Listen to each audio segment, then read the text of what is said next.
que no acabaron de ver todo con Jorge y mañana continuarán, pero pues esto es complementario a lo mismo.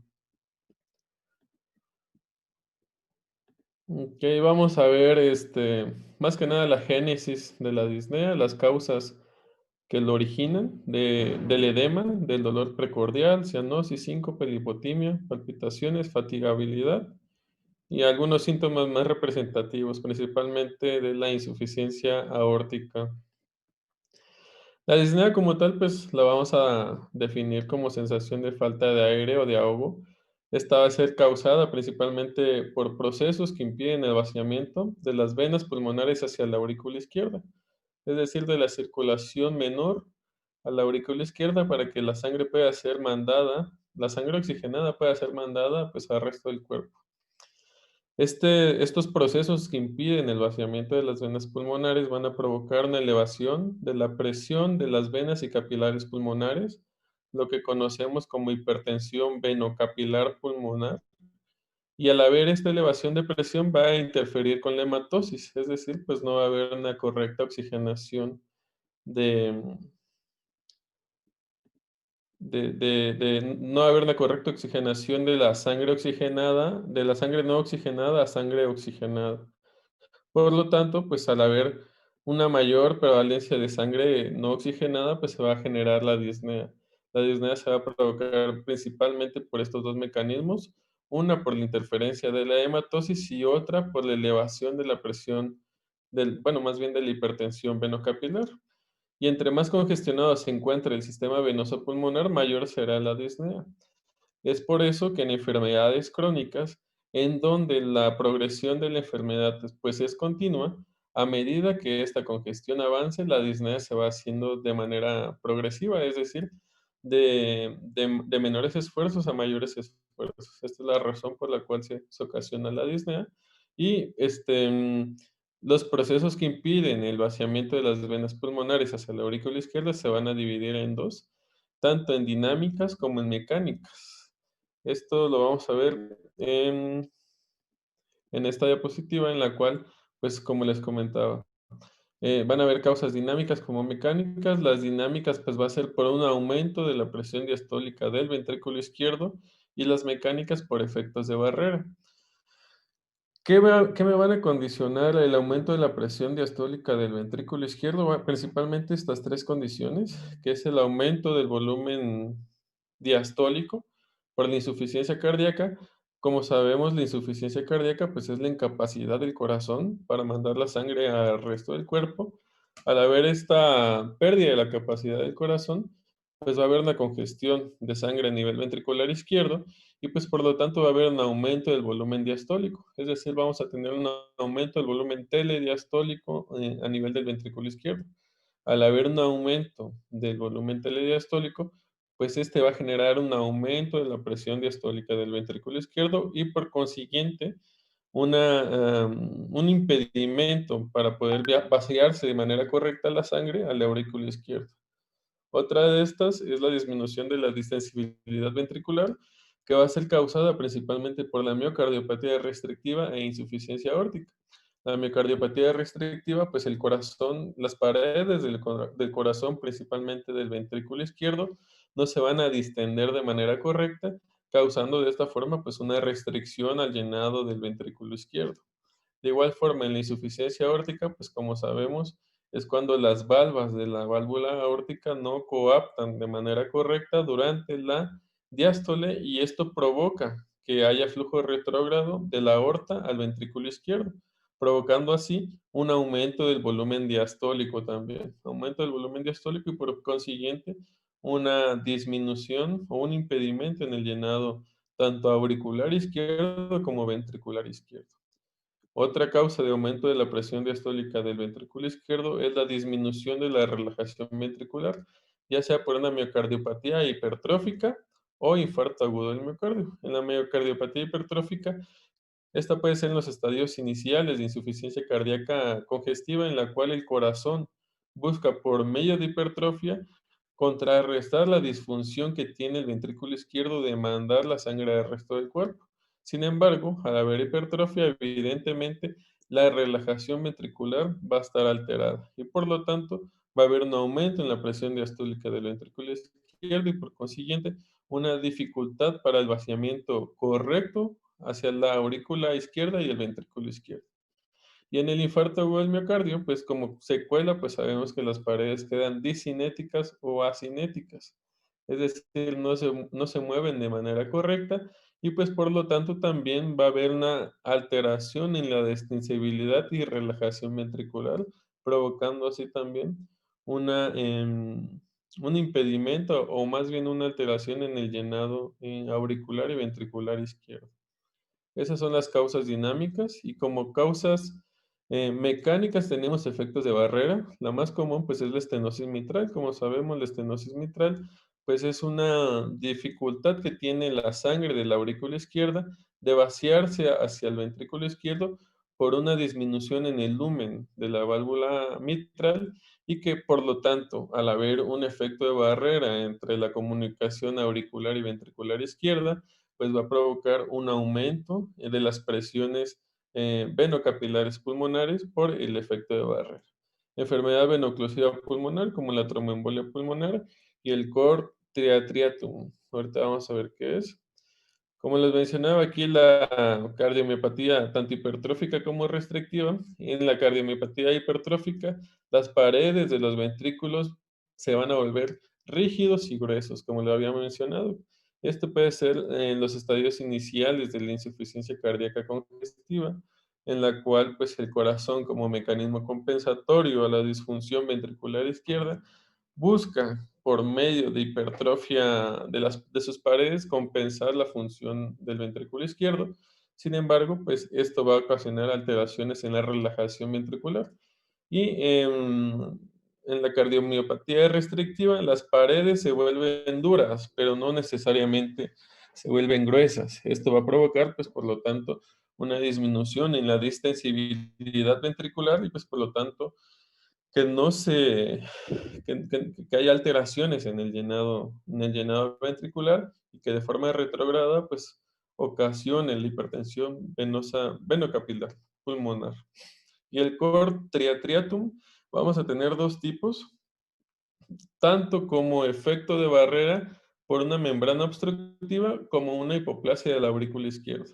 Como una membrana obstructiva, pues vamos a tener una correcta formación de la aurícula izquierda, pero con una membrana intracavitaria que va a ocasionar así un efecto de barrera que pues al existir esta membrana, pues va a dificultar el llenado auricular izquierdo y por consiguiente el llenado ventricular izquierdo, provocando así de forma retrógrada una hipertensión venocapilar pulmonar. Y en esta otra subclasificación del cor triatriatum, pues va a ser una hipoplasia de la aurícula izquierda. Vemos aquí cómo se ejemplifica de manera correcta, pues una falta de una parte de la aurícula izquierda que pues de igual forma va a funcionar como un efecto de barrera para ocasionar un impedimento al llenado auricular y al llenado ventricular izquierdo. Clínicamente, ¿cómo lo vamos a clasificar? Para esto, la New York Heart Association nos la clasifica en cuatro estadios, el clase uno, 2 y 3, 3 y 4, en la cual, pues, en el estadio o clase uno vamos a tener alguna enfermedad cardíaca, puede ser insuficiencia cardíaca, pero sin provocar síntomas ni limitación de la actividad física normal. En estos estadios prácticamente no encontramos a ningún paciente, a menos que se realicen em, revisiones así, por ejemplo, para unos justificantes médicos en los cuales se evidencia enfermedad cardíaca, pero que no cause síntomas en los pacientes. Ya en clase 2 es cuando ya se encuentra acentuada de una mayor manera alguna enfermedad como la insuficiencia cardíaca y que ya provoca limitación leve de la actividad física normal. Esta actividad física normal puede resultar fatiga, palpitaciones o disnea. Sin embargo, ya en los estadios 3 y 4 ya vamos a tener una limitación más marcada de la actividad física. Aquí en la clase 3, incluso la actividad física menor que la ordinaria va a provocar fatiga, palpitaciones o disnea. Y el paciente únicamente se debe encontrar cómodo en reposo. cosa que lo diferencia del estadio clase 4, que el paciente, aún estando en reposo, va a presentar disnea, palpitaciones o fatiga. El paciente en este estadio, o en esta clase más bien, va a demostrar incapacidad para realizar cualquier actividad física sin incomodidad y va a presentar síntomas de insuficiencia cardíaca o de síndrome aquinoso. Prácticamente esta clasificación de manera indirecta nos puede dar una idea de cómo se encuentra el paciente en cuanto a la progresión de la disnea. La disnea paroxística nocturna va a ser una variedad de la disnea en la cual, en este caso, el sujeto se recuesta a dormir y 2 a 3 horas después se levanta con una gran sensación de disnea. Esto va a traducirse, pues, como una hipertensión venocapilar pulmonar y, como les comentaba, esto va a aparecer en el curso de enfermedades de evolución crónica como la insuficiencia cardíaca congestiva, en la cual en estadios iniciales no va a presentar, la disnea paroxística nocturna, pero en estadios 3, 4 de la NIJA, de la clasificación que vimos en la diapositiva anterior, ya el paciente ya puede empezar a presentar disnea paroxística nocturna. De ahí la importancia que en el interrogatorio podamos indagar estos datos para tener una idea en cuál estadio se encuentra el paciente. ¿Cómo se va a presentar el mecanismo de la disnea paroxística nocturna? Principalmente va a haber una redistribución del flujo dentro de los pulmones. Esto es secundaria a la reabsorción del fluido de los tejidos, principalmente de los miembros inferiores, que como sabemos, en los miembros inferiores es donde es el sitio donde se acumula mayor cantidad de líquido intersticial, que en el cual el paciente, al ya estar en decúbito, pues va a haber una reabsorción de este líquido y que se va a redistribuir dentro de los pulmones. Esta reabsorción de fluido del tejido intersticial va a ocasionar un aumento de retorno venoso hacia el corazón y pues por lo tanto va a haber un aumento de la presión en la aurícula izquierda y una disminución de la presión arterial de oxígeno durante el sueño. Esto va a ocasionar en el paciente disnea, tos, un esputo espumoso, palidez, sudoración, taquicardia y en algunas ocasiones vamos a escuchar también ya estertores en el paciente. Evidentemente que cuando en el paciente se escuchan estertores es porque prácticamente podemos decir que la hipertensión venocapilar ha causado una congestión pulmonar importante, en el cual podemos decir que el paciente se encuentra en un NIJA 3, 4 o incluso que puede tener datos de edema agudo pulmonar y que requiere atención inmediata. Las causas de la disnea paroxística nocturna, pues es la enfermedad isquémica del corazón, enfermedad de la válvula aórtica, hipertensión, cardiomiopatía, fibrilación auricular, enfermedad de la válvula mitral o tumores auriculares. La ortopnea va a ser otro de los síntomas que tenemos que indagar en el paciente.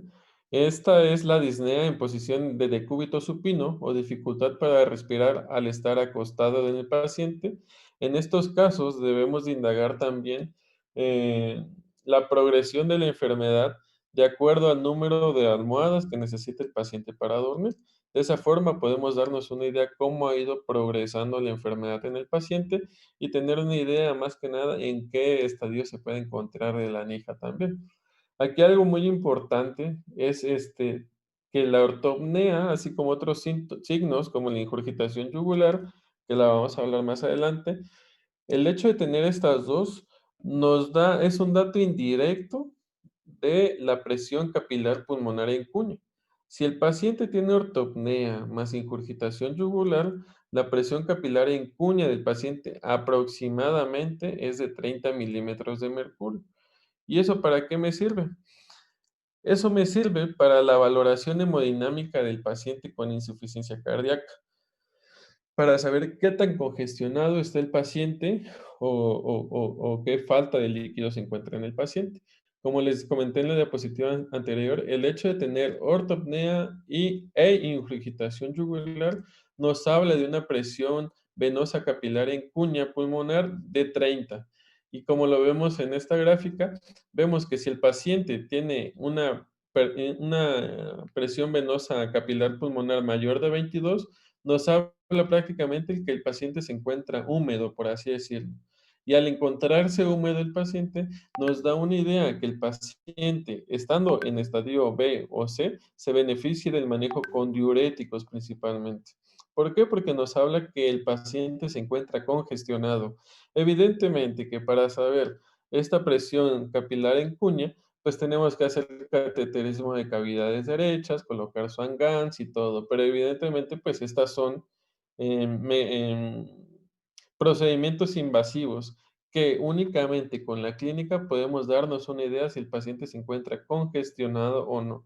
Y de igual forma, la perfusión, esto lo vamos a sacar con el índice cardíaco, pero pues obviamente, como les comento, para sacar el índice cardíaco de una manera más exacta tenemos que realizar procedimientos invasivos o igual por ecocardiograma, pero pues como les comento, el hecho de tener presente estos datos en la exploración física nos podemos dar una idea de cómo se encuentra el paciente en cuanto a la insuficiencia cardíaca y ver qué paciente se beneficia de manejo con diuréticos o de inotrópicos, porque de sobra sabemos que los pacientes con insuficiencia cardíaca no siempre se van a beneficiar de manejo con diuréticos y que al contrario, si el paciente no se encuentra congestionado y le damos diuréticos, podemos ocasionar un mayor choque cardiogénico. ¿Tienen alguna duda hasta ahorita de la disnea y sobre la tabla que ya les comentamos o vamos bien? Vamos bien, doctor. Okey.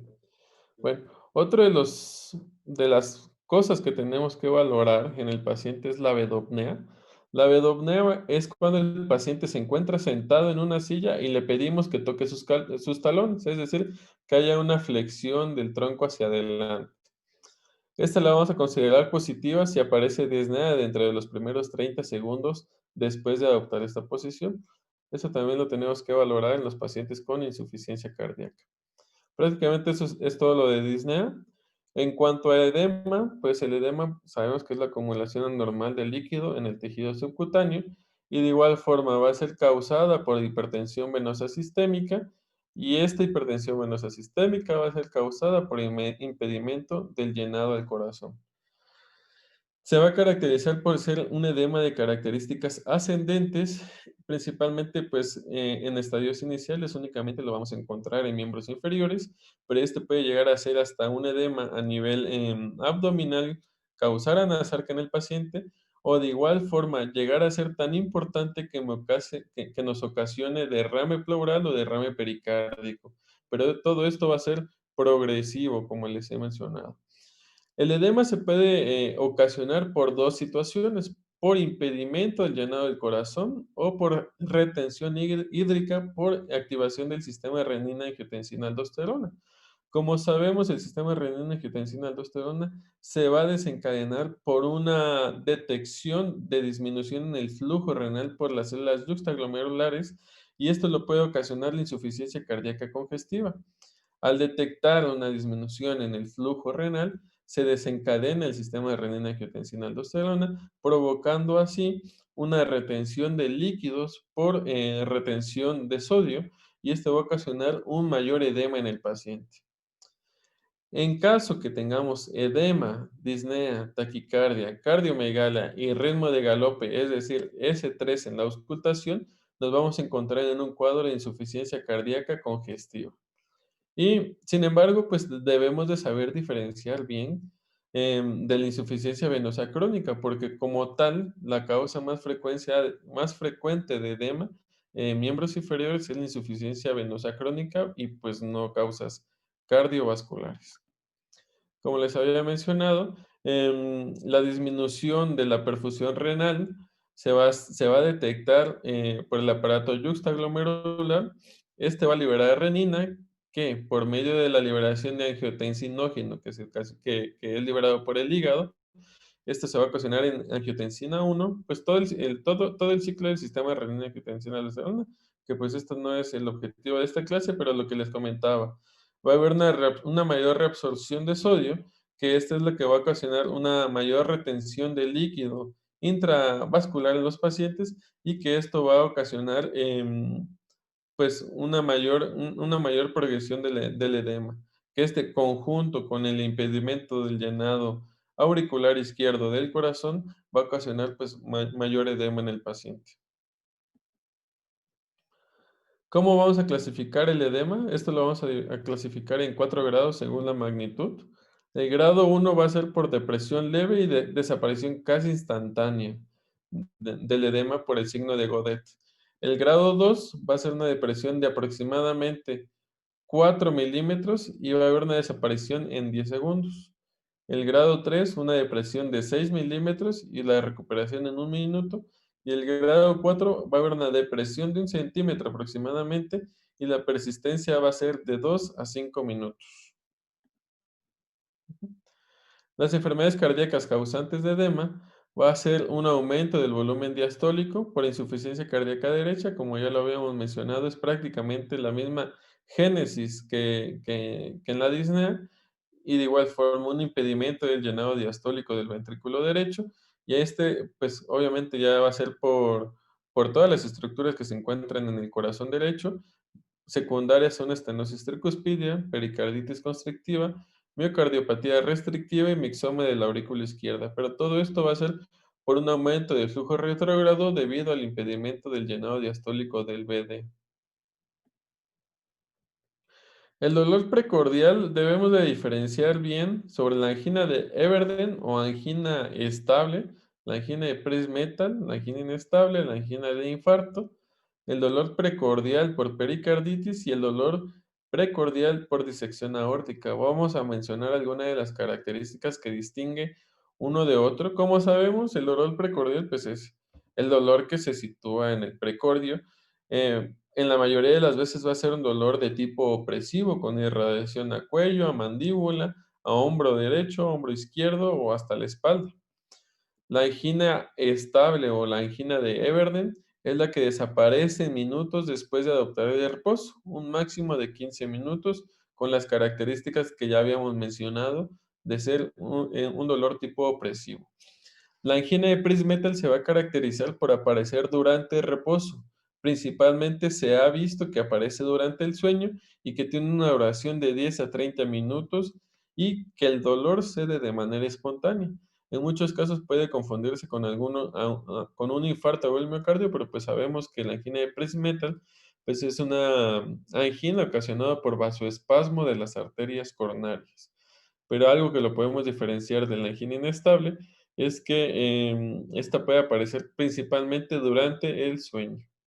La angina inestable puede ser de leve a intensa, de duración variable. De igual forma, es de tipo opresivo y va a haber una desaparición irregular, es decir, puede ser una angina de tipo paroxístico que no va a tener un predominio horario o de actividad, porque esta angina se puede presentar en reposo también, pero no se ha visto que aparezca tanto en las noches o más bien durante el sueño como en la angina de Prismet. Esta angina inestable dura más de 20 minutos aproximadamente. En la angina o el dolor precordial secundario de infarto agudo del miocardio va a ser la aparición súbita de tipo opresivo retroesternal. Esto es importante, es de evolución creciente. Esto lo va a diferenciar de la disección aórtica, que es que el dolor de la disección aórtica es decreciente, es decir, aparece como un dolor brusco, el cual va a ir disminuyendo de forma paulatina con el curso de las siguientes horas.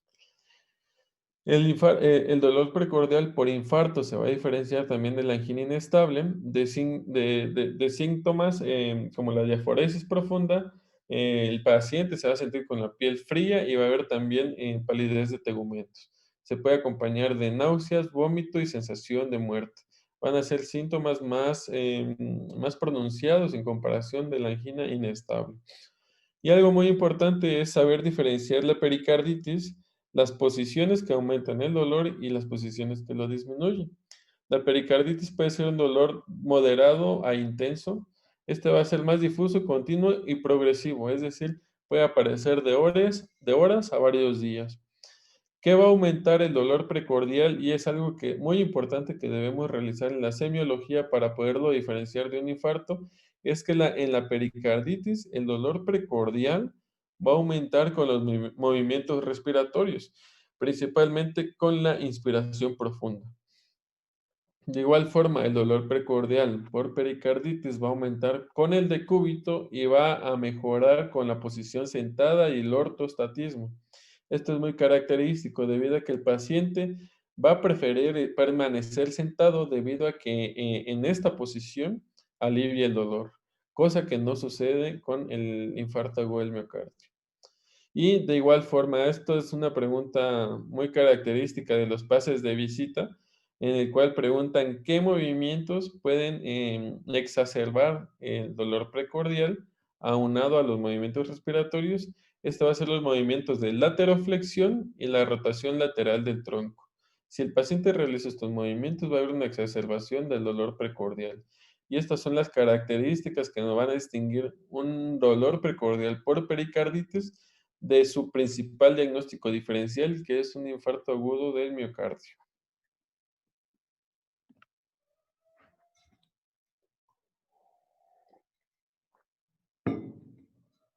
La cianosis se va a caracterizar por tener una coloración azul violácea de piel y mucosas. Pues como tal es un síntoma, bueno, un signo que es poco característico porque pues nos habla principalmente de alteraciones pulmonares. Sin embargo, pues hay causas cardíacas que también pueden ocasionar cianosis. Cuando se encuentren de forma peribucal, esto lo vamos a encontrar principalmente en neonatos, en la cual pues nos hace sospechar de cardiopatía congénita y en pacientes más adultos de cortocircuitos de derecha a izquierda que pueden estar ocasionando el envío de sangre no oxigenada a la circulación sistémica. Pues este va a ser producida cuando se reduce importantemente la cantidad de oxígeno en la sangre que va hacia la circulación sistémica y que de manera más común, esta se va a ocasionar por una alteración en la hematosis, en la cual pues sabemos que es em, una disfunción en el intercambio gaseoso de sangre no oxigenada para transformarla en sangre oxigenada y que esta se va a ocasionar principalmente por alteraciones a nivel alveolar. Ya sea por causas infecciosas como neumonía, de causas bacterianas principalmente, o cuando se encuentra algún daño alveolar secundario a barotrauma o alguna alteración que pueda tener pues daño a nivel del alveolo. Pero este no es un síntoma muy característico de enfermedades cardiovasculares. Las causas más frecuentes de cianosis, como lo habíamos visto, son causas cardiovasculares y pulmonares. Cardiovasculares van a ser principalmente las cardiopatías congénitas, como la CIA, la CIB y la persistencia del conducto arterioso con hipertensión pulmonar. De igual forma, la tetralogía de Fallot, con una conexión anómala total de las venas pulmonares, transposición de grandes vasos y cardiopatías congénitas complejas cianógenas. Es por eso que hay una clasificación de las cardiopatías cianógenas y no cianógenas, que son las que van a ocasionar este síntoma. De igual forma, fístulas arteriovenosas pulmonares y de las causas más comunes, pues son las que habíamos mencionado. Causas pulmonares que las vamos a dividir en agudas y crónicas. En agudas puede ser una embolia pulmonar. La embolia pulmonar pues causa una alteración en el shunt arteriovenoso y que pues por lo tanto haya una alteración en la hematosis que no permita la correcta oxigenación de sangre no oxigenada a la sangre oxigenada. Y neumonía, como había mencionado, la neumonía bacteriana puede ser la causa más común, debido a que pues hay una acumulación de moco en el alveolo, que este le va a impedir al alveolo poder generar una correcta hematosis y pues que la sangre no oxigenada siga circulando por medio de la circulación sistémica. Y causas crónicas como la neumopatía obstructiva, llámese POC, neumonías intersticiales restrictivas u otras causas vasculares.